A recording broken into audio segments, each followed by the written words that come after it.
تک قائم رہے گا، کیونکہ تیرے کلام حق کی اپنی گواہی ہے، گھاس مرجھاتی ہے، پھول کمل آتا ہے، پر خدا کا کلام ابد تک قائم رہتا ہے۔ اور ہم یہ ایمان رکھتے ہیں، اس بات کے اوپر پکا یقین رکھتے ہیں اور یقین کامل سے دعا گو ہیں کہ کلام حق جب ہماری زندگیوں کا حصہ بن جائے گا، جب ہماری زندگیوں میں بسیرا کر لے گا، تو خداوند تیرا کلام ٹل نہیں سکتا۔ تیرے کلام کا وعدہ ہے، میں جیتا ہوں تم بھی جیتے رہو گے، اور ایک دن آئے گا جب ہمارا جسم گھل جائے گا، اگر ہماری ہڈیاں گھل جائیں، ہمارا جسم سڑ جائے، تو بھی ہم یہ ایمان رکھتے ہیں کہ اپنی کھال کے یوں سڑنے کے بعد، گل جانے کے بعد بھی میں اسے دوبارہ دیکھوں گا، کیونکہ تیرے کلام نے وعدہ کیا ہے وہ وقت آتا ہے، بلکہ ابھی ہے، کہ جتنے خدا کے بیٹے مسیح کی آواز سنیں گے ان کی قبریں کھل جائیں گی اور وہ مردوں میں سے جی اٹھیں گے۔ اور ہم یہ ایمان رکھتے ہیں کہ جب مسیح خداوند بادلوں پر آئے گا، ایمانداروں کی بھی قبریں کھل جائیں گی اور وہ ہوا میں اڑ کر خداوند کا استقبال کریں گے۔ اور ہم اسی ایمان کے اندر آج اس جگہ کے اوپر موجود ہیں کہ تیرا کلام سچا ہے۔ تیرے کلام مقدس کی روشنی ہمارے اندھیرے کو دور فرمائے، اور تیرا کلام ہمارے شک کو ایمان میں بدل دے، مسیح خداوند کے نام سے آمین۔ خداوند یسوع مسیح کے زندہ جلالی حیات اقدس بابرکت نام میں آپ سبوں کو میرا بہت سلام۔ ہم ایک بار پھر خداوند کے مشکور ہیں جس نے ہم سب کو زندوں کی زمین پہ رکھا تاکہ ہم اس کے کلام حق کو سن سکیں۔ آج اگرچہ ہمارے پورے ملک کے اندر لوگ یوم آزادی کا جشن منا رہے ہیں، اور ملک کے استحکام کے لیے اور ملک کی بحالی اور بہتری کے لیے ہر جگہ پر ہر مسلک اور ہر مذہب کا شخص دعا گو ہے۔ عزیزو، اس دور میں ہمارا ملک جس انفلیشن میں سے گزر رہا ہے، اس کا افیکٹ، اس کا اثر نہ صرف ملکی سطح کے اوپر ہے بلکہ گھرانوں کے اوپر بھی اور خاندانوں کے اوپر بھی اس کے افیکٹس ہیں۔ اور جو بحران اس وقت ہمارے ملک میں چل رہا ہے، وہی بحران ہمارے خاندانوں کے اوپر بھی اثر انداز ہے۔ بہت ساری جگہوں کے اوپر معاشی حالات استحکام نہیں ہیں، اور بہت سارے خاندانوں میں روحانی حالت جو ہے وہ قابل فخر نہیں ہے اور قابل ستائش نہیں ہے۔ ایسے حالات میں جب ہر طرف بدحالی نظر آ رہی ہو، ایسے حالات میں جب ہر طرف پریشانی نظر آ رہی ہو، انسان کو اپنے مسئلوں کا حل تلاش کرنا ہو، تو کس جگہ سے آپ کا مسئلہ حل ہو سکتا ہے؟ اس کا جواب از روئے بائبل مقدس ہمیں مل جاتا ہے کہ مسیح خداوند نے فرمایا ہے، اے محنت اٹھانے والو اور بوجھ سے دبے لوگو، سب میرے پاس آؤ اور میں تم کو آرام دوں گا۔ ایک بڑی مجلس کے اندر جب ہر ملک کا سفیر وہاں پر موجود تھا اور لوگوں نے اپنے اپنے ویوز پیش کیے کہ دنیا میں افراتفری ہے، دنیا میں جنگ و جدل ہے، اس جنگ و جدل کو، اس افراتفری کو روکنے کے لیے ہمیں ایسا نظام لے کے آنا پڑے گا جو اس جنگ و جدل کو اور افراتفری کو امن میں تبدیل کر دے۔ وہاں پہ موجود ایک صاحب علم شخص نے کھڑے ہو کر سپیچ کی اور اس نے وہاں پر کہا کہ اگر دنیا میں امن چاہیے، اگر دنیا میں کسی کو جنگ و جدل کو روکنا ہے یا افراتفری کے اوپر کنٹرول کرنا ہے، تو ہمیں خداوند یسوع المسیح ناصری کی ضرورت ہے، جو طوفانوں کو کہہ دیتا ہے تھم جاؤ اور وہ تھم جاتی ہیں۔ اگر یسوع ناصری ہماری زندگیوں میں آ جائے، یہ ہماری جنگوں کا طوفان، ہماری افراتفری کا طوفان اس کے نام اور اس کے اختیار سے تھم جائے گا، اور آج یہی یسوع ناصری ہماری زندگیوں میں چاہیے۔ آج بحالی کے تعلق سے، بیداری کے تعلق سے ہم خداوند کے کلام میں سے سیکھیں گے 4 ایسے اقدام، 4 ایسے قدم، 4 ایسے آپشنز جن کے اوپر اگر ہم عمل کر لیں تو ہمارا ملک بھی بحال ہو سکتا ہے، ہمارے خاندان بھی معاشی روحانی ترقی کر سکتے ہیں۔ آئیے وہ 4 روحانی کام 4 روحانی کام جو ہم نے کرنے ہیں، جن کی وجہ سے ہمارے خاندانوں کی بحالی، ہماری اپنی بحالی اور ہمارے ملک کی بحالی ہو سکتی ہے، وہ کون سے ہیں؟ آئیے غور کرتے ہیں۔ دوسری تواریخ کی کتاب، اس کا 7واں باب اور اس کی 11ویں آیت سے لے کر 14ویں آیت تک ہم خداوند کے کلام کی تلاوت سنیں گے۔ بڑی توجہ سے سماعت فرمائیے گا۔ دوسری تواریخ کی کتاب، اس کا 7واں باب اور 11ویں آیت سے لے کر 14ویں آیت تک خداوند کے کلام میں رقم ہے: یوں سلیمان نے خداوند کا گھر اور بادشاہ کا گھر تمام کیا، اور جو کچھ سلیمان نے خداوند کے گھر میں اور اپنے گھر میں بنانا چاہا، اس نے بخوبی انجام تک پہنچایا۔ اور خداوند رات کو سلیمان پر ظاہر ہوا اور اس سے کہا، میں نے تیری دعا سنی اور اس جگہ کو اپنے واسطے چن لیا کہ یہ قربانی کا گھر ہو، اور اگر میں آسمان کو بند کر دوں کہ بارش نہ ہو، یا ٹڈیوں کو حکم دوں کہ ملک کو اجاڑ ڈالیں، یا اپنے لوگوں کے درمیان وبا بھیجوں، تب اگر میرے لوگ جو میرے نام سے کہلاتے ہیں خاکسار بن کر دعا کریں اور میرے دیدار کے طالب ہوں اور اپنی بری راہوں سے پھریں، تو میں آسمان پر سے سن کر ان کا گناہ معاف کروں گا اور ان کے ملک کو بحال کر دوں گا۔ کلام حق کا پڑھا جانا ہم سبوں کے لیے باعث برکت ٹھہرے۔ میرے عزیزو، کتاب الہی کا یہ اقتباس جو آپ کے سامنے پڑھا گیا، یہ دوسری تواریخ کی کتاب میں سے لیا گیا ہے، اور زیر بحث اقتباس کے اندر اس لمحے کا ذکر کیا جا رہا ہے جب سلیمان نبی نے ہیکل کو تعمیر کر لیا، اور جب ہیکل تعمیر ہو گئی تو اس نے ایک دعا کی تھی خداوند سے، اور وہ دعا یہ تھی کہ خداوند، میں نے یہ گھر بنا لیا ہے اور ہدیے کے طور پر تجھے پیش کیا ہے، اب اس کو قبول بھی کر۔ خداوند نے اس کی دعا کا جواب دیا۔ خداوند نے کہا، میں نے تیری دعا سن لی ہے، اور یہ گھر جو تو نے میرے نام کے لیے مقدس کیا اور بنایا ہے، میں نے اس گھر کو اپنے لیے چن لیا ہے۔ بڑی خوبصورت بات ہے کہ آپ جو کچھ خداوند کے لیے کریں، خداوند اسے قبول کرے۔ کئی دفعہ ایسا ہوتا ہے، ہم بڑے بڑے گرجا گھر تعمیر کر لیتے ہیں، لیکن وہاں پر خداوند کی حضوری، خداوند کا مسا جنبش نہیں کر رہا ہوتا۔ وجہ کیا ہوتی ہے؟ ہم کئی دفعہ خداوند کو دیتے تو ہیں، لیکن اس سے پوچھتے نہیں خداوند تو نے قبول بھی کیا ہے یا نہیں کیا۔ جو ہدیہ، جو چیزیں خداوند قبول کر لیتا ہے، ان کو پھر وہ اپنے جلال کے لیے استعمال کرتا ہے۔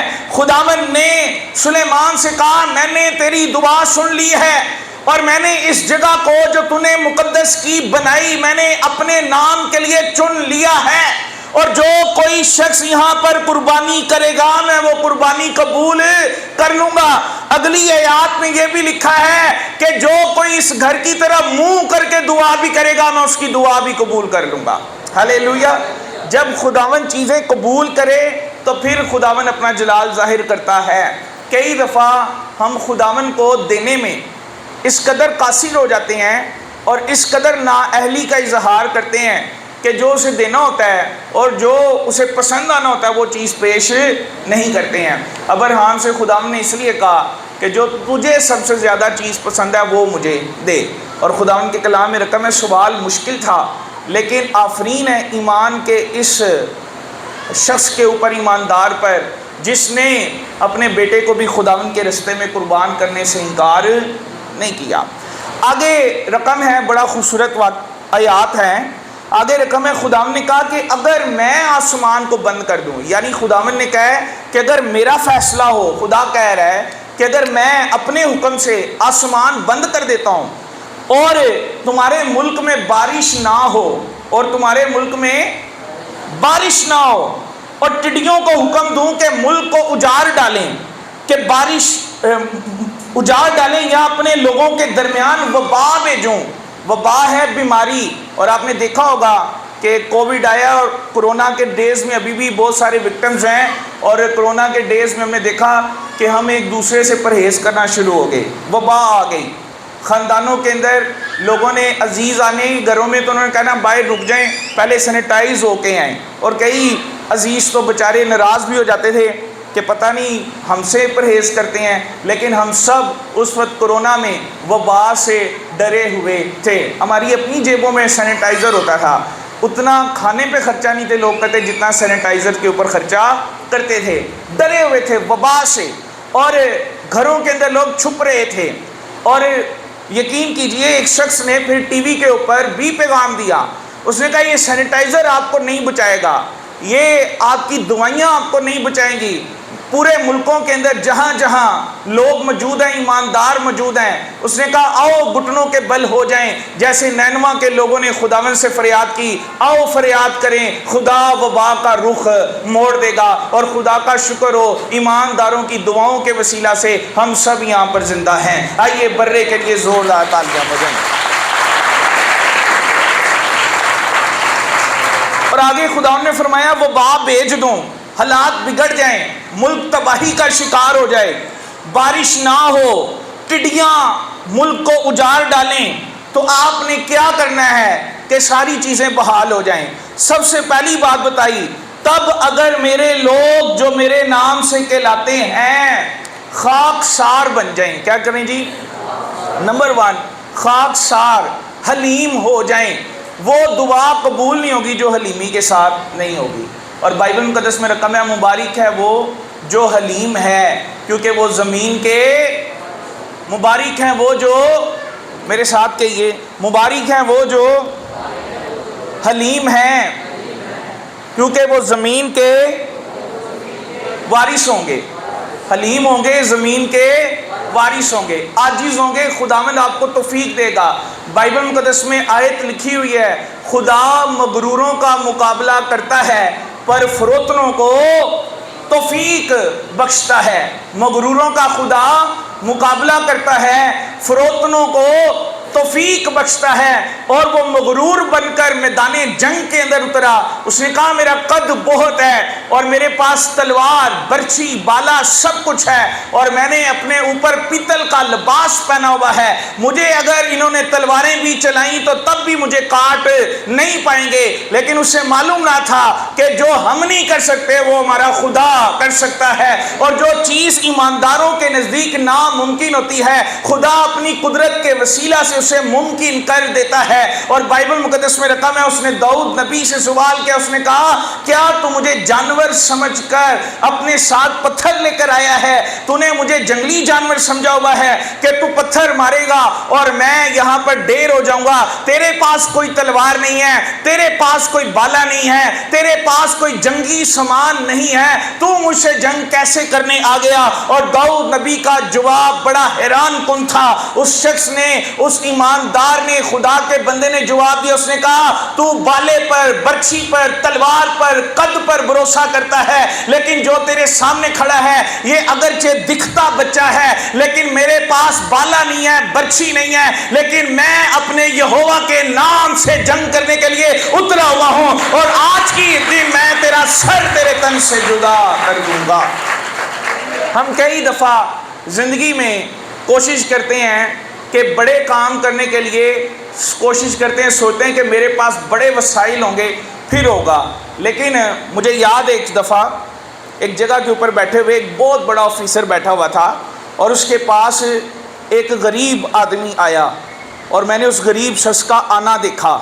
اور جب وہ چلا گیا تو اس شخص کے پیے نے 2 باتیں کی, شاید وہ بائبل کو جانتا تھا. وہ ایسے ہی اندر آیا اور اس نے بڑے روب کے ساتھ اس بڑے آفیسر کو کہا یہ کام کریں جی. اور اس کے اپنے کولیگ اس آفیسر کے اس کے سامنے بول نہیں رہے تھے, اور اس نے کہا جی کیوں کام کروں. اس نے جیب سے کارڈ نکالا, شاید وہ اس سے بھی بڑے آفیسر کا کارڈ تھا. اس نے کارڈ اس کے سامنے رکھا, جو سامنے آفیسر بیٹھا تھا اس نے وہ کارڈ دیکھا کہ یہ میرے سے اوپر والوں کا ہے, اس کے پاس کسی اختیار والے نے اسے بھیجا ہوا ہے. اس نے کہا جی چیئر پر بیٹھیں. اب اس کے کپڑے ایسے تھے کہ شاید اگر اس کے پاس وہ کارڈ موجود نہ ہوتا تو وہ آفیسر اسے کرسی پر بیٹھنے کی اجازت نہ دیتا، لیکن جب اس نے کارڈ دیکھا اس نے کہا جی آپ چیئر پر بیٹھیں، اور ساتھ اس کو کہا ان کو پانی بھی پلائیں، پھر اس کو چائے بھی پلائی اور وہ چلا گیا۔ اس کا جو پی اے تھا وہ بعد میں آپس میں بات کر رہے تھے، میں نے وہ بات سنی، اس نے کہا جب اوپر والے کا نام ہماری زندگی میں ایسے ہی جڑ جائے تو بڑے سے بڑا جنگی آفیسر سامنے کیوں نہ ہو، خدا اپنے راستے خود بنا دیتا ہے۔ اگر ہماری زندگی میں مسیح خداون کا نام آ جائے اور ہمیں پتہ ہو کہ ہمارے اندر ہمارے دلوں میں ایمان کی پاور کتنی ہے، یقین کیجئے سلطنتیں آپ کے سامنے مغلوب ہو جائیں گی اور خداون آپ کو فتح دینا شروع کر دے گا۔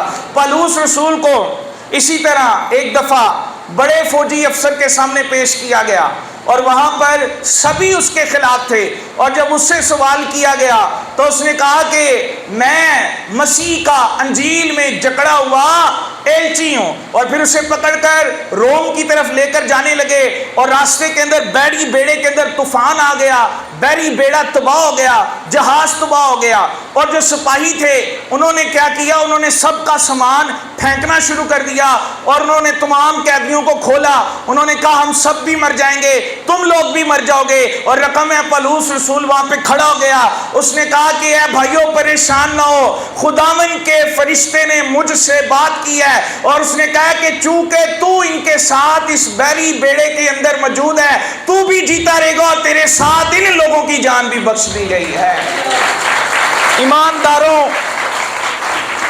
ایمانداروں کی زندگی جو خاکسار ہوں، خداون ان کے وسیلہ سے نہ صرف ان کے لیے بڑے کام کرتا ہے بلکہ دوسروں کے لیے بھی کرتا ہے۔ خاکسار ہونا پڑے گا۔ نمبر 1، خاکساری کا اظہار کیسے ہوگا؟ پہلی بات، خاکساری کا اظہار ہمارے عمل سے ہوتا ہے۔ جب ہم حکم پر عمل کرتے ہیں تو ہم اپنی خاکساری کا اظہار کرتے ہیں۔ خداوند کے کلام میں رقم ہے کہ اس شخص سے خداوند نے کہا کہ جا اپنا سارا کچھ بیچ دے اور غریبوں کو بانٹ دے۔ خداوند نے اس کو ٹیسٹ کیا کہ مال سے زیادہ پیار کرتا ہے یا مجھ سے زیادہ پیار کرتا ہے۔ ہم کئی دفعہ خاکساری کا اظہار نہیں کرتے اور مسیح خداوند کے حکم پر عمل نہیں کرتے ہیں، اس وجہ سے ہماری برکتیں رکی رہتی ہیں۔ دوسری بات، اگر ملک میں بحالی چاہتے ہیں، اگر خاندانوں میں رہائی، معاشی استحکام چاہتے ہیں، تو دوسرا کام یہاں پر لکھا ہوا ہے، خاکسار بن کر دعا کرنی ہے۔ سیکنڈ کام کیا جی؟ کیا کرنا ہے جی؟ دعا کرنی ہے۔ اور کئی دفعہ ہم دعا جو ہے وہ رٹی رٹائی کرتے ہیں، جیسے کسی کو اے ہمارے باپ رٹائی گئی ہے تو وہ کوشش کرتا ہے 14 دفعہ 7 دفعہ 8 دفعہ یہی پڑھ دے۔ اور کئی افراد کا تو میں نے یہ بھی دیکھا ہے کہ جس طرح اب غیر اقوام کے لوگ تسبیح کے اوپر دانوں کے اوپر پڑھتے ہیں، انہوں نے بھی سیم ایسا ٹرینڈ شروع کر دیا۔ مسیحت میں کسی بھی قسم کا ایسا کوئی کنسیپٹ موجود نہیں ہے کہ آپ دانے لیں اور ان کے اوپر پڑھنا شروع کر دیں، نہیں، ایسا نہیں ہے۔ ہم میں ورد خوانی کا کوئی کنسیپٹ نہیں ہے، ہم میں صرف ایک کنسیپٹ ہے اور وہ یہ ہے کہ دعا کی جائے، چاہے اپنے لفظوں میں کی جائے، پنجابی میں کی جائے، ٹوٹے پھوٹے لفظوں میں کی جائے، پر دل سے کی جائے۔ دعا وہ ہے، دعا وہ نہیں ہے کہ بندہ بہت بڑے علمی الفاظ بولے اور پھر بھی خداوند جواب نہ دے۔ دعا وہ ہے جو دل سے نکلے، اور جب دل سے نکلتی ہے دعا تو وہ 7 آسمانوں کے پار جا کر اس کے تخت کے سامنے چلی جاتی ہے، اور اوپر سے خداوند حکم دے دیتا ہے، اور جب وہ حکم دے دیتا ہے تو ہماری زندگی میں تبدیلی آنا شروع ہو جاتی ہے۔ اور بائبل مقدس میں رقم ہے ایسی ہی دعا حنا نے کی جیسے میں ذکر کر رہا تھا۔ پہلے وہ شاید آتی ہو ہر سال اور وہ اس ہیکل کے اندر آ کر رٹی رٹائی اپنے سسٹم کی دعا جو اس نے یاد کی جو وہ پڑھتی ہوگی، ہو سکتا ہے وہ شریعت کے 10 حکم پڑھتی ہو سکتا ہے کہ وہ روٹین کے مطابق صرف تلاوت کرتی ہو، لیکن اس روز اس کی دعا بدل گئی، اس کے دل سے دعا نکلی، اور وہ دعا یہ نکلی، خداوند مجھے بیٹا دے دے، اس دفعہ بیٹا دے گا تو وہ بیٹا میرا نہیں ہوگا بلکہ وہ میں تجھے ہی دے دوں گی۔ اور خداوند نے اس دن دل سے نکلی ہوئی دعا کو قبول کر لیا۔ کلام مقدس میں رقم ہے خداوند ان سب کے قریب ہے جو اس سے دعا، میرے ساتھ کہیے، خداوند ان سب کے قریب ہے جو اس سے دعا کرتے ہیں، ہاں جو سچائی سے دعا کرتے ہیں۔ اگلی آیت غور طلب ہے، ہاں جو سچائی سے دعا کرتے ہیں، یعنی دعا کئی دفعہ بڑے لوگ کرتے ہیں پر سچائی سے کم لوگ کرتے ہیں، اور جب سچائی سے دعا کی جاتی ہے تب خدا کا روح ہمارے خاندانوں میں جنبش کرتا ہے۔ 120 کی جماعت گھر کے اندر جمع تھی، اور ہو سکتا ہے کہ قریب ہیکل بھی ہو اور وہاں پر بھی لوگ جمع ہو کر عبادت کر رہے ہوں، لیکن پاک روح اس ہیکل کے اندر نازل نہیں ہوا۔ پاک روح 120 کی جماعت جس گھر کے اندر سچائی سے دعا کر رہے تھے، رقم ہے کہ جب وہ دعا کر رہے تھے اور خدا کا روح ان پر نازل ہوا اور وہ غیر زبانیں بولنے لگے، کیونکہ سچائی کی دعا ہو رہی تھی۔ ہم کئی دفعہ سچائی سے دعا نہیں کر رہے ہوتے، جو لفظ ہم کہہ رہے ہوتے ہیں اس میں ہمارا دل شامل نہیں ہوتا۔ بائبل مقدس میں بڑا خوبصورت واقعہ درج ہے، روح اور سچائی سے دعا کرنے والوں کے اندر خدا کیسے کام کرتا ہے۔ بڑا غور طلب واقعہ میں پڑھ رہا تھا کہ جب پطرس یوحنا دعا کرنے کے لیے تیسرے پہر کے قریب ہیکل میں گئے، دعا اندر ہو رہی تھی، عبادت خانے کے اندر لوگ دعا کر رہے تھے، لنگڑا باہر بیٹھا ہوا تھا۔ معجزہ عبادت خانے کے اندر ہونا چاہیے تھا لیکن معجزہ باہر ہوا ہے۔ ہیں جی ایلڈر صاحب، معجزہ اندر ہونا چاہیے تھا کیونکہ دعا والے اندر تھے، لیکن شاید اندر سچائی سے دعا کرنے والے موجود نہ تھے۔ باہر جو کھڑے تھے پطرس یوحنا، وہ ابھی دعا کرنے کے لیے آئے لیکن ان میں سچائی موجود تھی۔ سچائی اس لیے موجود تھی کیونکہ انہوں نے خاکساری کا اظہار کیا جب وہ اپنے باپ کے ساتھ جال دھو رہے تھے اور مسیح خداوند وہاں سے گزرے اور خداوند نے کہا میرے پیچھے چلے آؤ۔ انہوں نے اپنے جال چھوڑ دیے، انہوں نے وہاں پہ یہ کویسچن نہیں کیا کہ تو بڑئی کا بیٹا ہے، تو لکڑی بنانے والے کا بیٹا ہے، ہم اپنا سارا کچھ چھوڑ کر تیرے پیچھے کیوں چلے آئیں۔ آج ہم بھی عذر پیش کرتے ہیں جب ہم کہتے ہیں نا عبادت کے لیے، تو لوگ پتہ ہے کہتے ہیں، لوگ کہتے ہیں پاس صاحب کرتے ہیں عبادت، بہت عبادت کرتے ہیں، ہم ٹی وی لگاتے ہیں اور ٹی وی دیکھتے رہتے ہیں اور ٹی وی پہ عبادت کرتے ہیں لیکن عبادت اٹینڈ نہیں کرتے۔ اور کلام مقدس میں رقم ہے آپس میں جمع ہونے سے باز نہ آؤ۔ ہم عذر پیش کرتے ہیں کہ مجھے فلاں کام آ گیا اور ہم اسی عذر کے اندر اپنی زندگی جو ہے وہ گزار دیتے ہیں۔ لیکن میں غور کر رہا تھا، یہ شخص واقعی ہی سچائی کی دعا کرنے والے تھے کیونکہ انہوں نے مسیح خداوند کے لیے قربانی دی ہوئی تھی، انہوں نے اپنا کام، اپنے رشتہ دار سب کو چھوڑا ہوا تھا اور یہ خداوند کے ساتھ رات دن رہنے والے تھے۔ اور رقم ہے کہ جیسے ہی ان کو لنگڑے نے اپنا کشکول آگے کیا، اس نے کہا ان کا لباس خوبصورت ہے اور یہ خود بھی دکھ اچھے رہے ہیں، ان کے پاس ضرور سکے موجود ہوں گے۔ اس نے اپنا کشکول کچھ لینے کے لیے آگے کیا، لیکن آج اسے پتہ ہی نہیں تھا کہ آج اس کے کشکول میں سکے نہیں آئیں گے بلکہ آج اس کی زندگی میں نئی قدرت آ جائے گی۔ اور رقم ہے پطرس نے کہا رے بھائی سونا چاندی ہمارے پاس نہیں ہے، جو ہمارے پاس ہے تجھے دے دیتے ہیں، اور ہمارے پاس یہ ہے کہ اٹھ یسوع کے نام سے چلنا پھرنا شروع کر دے، آج کے بعد تجھے کشکول پکڑ کر چلنے کی ضرورت نہیں ہے۔ اور خداوند کا کلام کہتا ہے وہ لنگڑا اٹھا اور کودتا ہوا، چھلانگے لگاتا ہوا، بھاگتا ہوا وہ ہیکل کے اندر چلا گیا، اور لوگوں میں گواہی ہوئی کہ یسوع ناصری بڑے بڑے کام کرتا ہے جب سچائی سے دعا کرنے والے دعا کرتے ہیں۔ آؤ آج ہم بھی سچائی کی دعا کریں اپنے گھر کے لیے، اپنے بیٹوں اور بیٹیوں کے لیے، اپنی زندگیوں کے لیے، تاکہ خداوند ہماری زندگی میں تبدیلی کا کام کرے۔ دعا کا یہ لفظ انسان کو صرف اس وقت یاد آتا ہے جب طبیب کہہ دیتے ہیں نا کہ اب صرف دعا کریں، اب ہماری دعائیوں میں، ہماری میڈیسن میں کوئی اثر نہیں رہا، اس وقت ہم کہتے ہیں سب دعا کریں۔ لیکن آئیے ڈیلی روٹین لائف میں خداوند کے حضور گھٹنے ٹیکیے، سجدے کیجئے، دل سے دعا کیجئے تاکہ وہ ہماری دعاؤں کا جواب دے۔ تیسری بات، میرے دیدار کے طالب ہوں۔ ہم کئی دفعہ زندگی میں ہر شخص کو ملنا چاہتے ہیں، بڑے سے بڑے آدمی کو ملنا چاہتے ہیں، لیکن شاید دل میں یہ خواہش نہیں رکھتے کہ ہمیں خداوند کا دیدار ہو۔ میں پڑھ رہا تھا ایک نیوز پیپر میں کہ ایک چرچ کے اندر ایک ملک کا جو پریزیڈنٹ ہے وہ ہر اتوار عبادت کرنے کے لیے جایا کرتا تھا۔ لوگ اس چرچ میں ایوری سنڈے اس لیے نہیں جاتے تھے کہ عبادت کریں گے، وہ اس لیے جاتے تھے کہ آج جائیں گے ساتھ ملک کے وزیر اعظم کو پریزیڈنٹ کو بھی مل لیں گے. اور وہاں کے جو پادری صاحب تھے ان کو ایک دن ایک شخص نے فون کر کے پوچھا.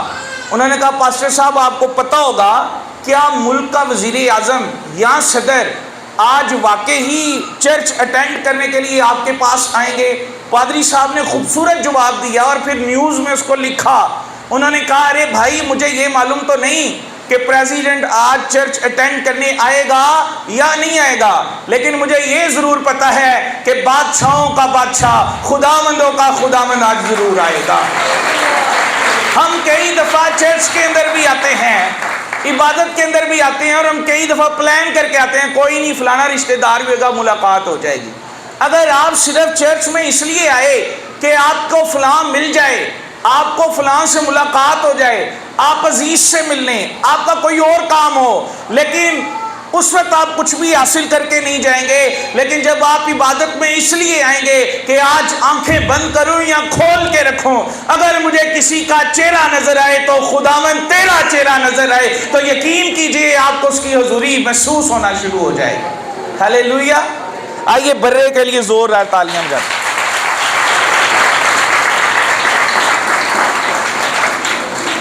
اس لیے آئیے اس کے دیدار کے طالب ہوں. جب دنیا اس کے دیدار کا طالب ہونا چھوڑ دیتی ہے تب وہ اپنا قہر برسانا شروع کر دیتا ہے. نوح کے زمانے میں اور لوط کے زمانے میں ایسا ہی ہوا. لوگوں نے خدا کے چہرے کو دیکھنے کے بجائے دنیا کی خوبصورتی کو زیادہ دیکھنا شروع کیا، اور اس کی وجہ سے خدا نے آسمان پر سے اپنا قہر ان پہ برسانا شروع کر دیا. آئیے آج ہم کوشش کریں کہ ہم خداوند کو دیکھیں. چوتھی بات آخری ہے اور وہ یہ ہے اپنی بری راہوں سے پھریں. کیا کریں جی؟ اپنی بری راہوں سے پھریں. کوئی فائدہ نہیں ہے بندہ گناہ کرتا رہے اور خداوند کو آ کے ساتھ عطیہ دے کے سوچے کہ شاید میرے دیکھ دینے سے خدا میرے گناہ معاف کر دے گا. ایسا نہیں ہوگا. گناہ سے توبہ کرنی پڑے گی اور پھر پھرنا پڑے گا. کئی دفعہ ہم گناہ سے توبہ کرتے ہیں صرف زبانی، اے خداوند مجھے معاف کر، لیکن اپنے گناہ کو ترک نہیں کرتے. کلام مقدس میں رقم ہے جو اپنے گناہ کو چھپاتا ہے کامیاب، میرے ساتھ کہیے، جو اپنے گناہ کو چھپاتا ہے کامیاب نہیں ہوگا، پر جو اس کا اقرار کرتا ہے، اور آگے رقم ہے، اور اسے ترک کر دیتا ہے، یعنی چھوڑ دیتا ہے، دوبارہ نہیں کرتا، اس پر خدا کی رحمت ہوگی. ہم کئی دفعہ گناہ کا اقرار کرتے ہیں پر ترک نہیں کرتے. کہتے ہیں ہم گناہ گار ہیں، لیکن جو گناہ کر رہے ہوتے ہیں اس کو ترک نہیں کرتے.